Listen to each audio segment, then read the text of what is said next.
Hello, my name is Brian Hunt, and today I'll be answering the question for this week, which is, can humans be happy even when going through a life event that causes suffering? I believe that they can. I believe that every person, rich or poor, goes through suffering in their lives in one way or another.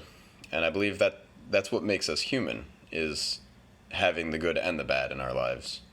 I think it was the post for last week or the week before I talked about everyone striving to be at least content in their life. And I described the definition of content to be a happiness that goes along with the stress and anxiety of everyday life. But the question for this week seems more focused on intense suffering, because the word suffering to me means is more of a very negative being. So, can you be happy when you're suffering? And is that the goal of human life, is to be happy? Can you do that while you're suffering? I believe you can.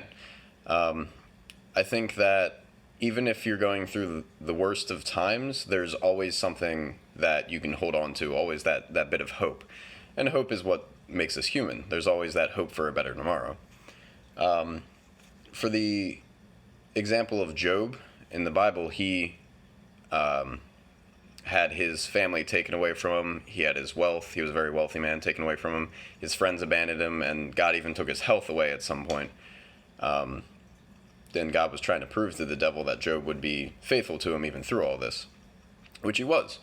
Job used his faith as a beacon of hope through all of this suffering to continue forward and to live his life.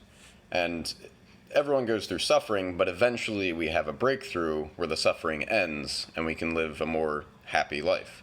Not that you're unhappy through the suffering, because you are. You are. No one going through suffering claims that they're in the happiest time of their lives, but there's always that something there that makes us want to keep going. And that's what I think. So I think, yes, that even when you're going through suffering, humans can be happy, in a sense of a word. Thanks.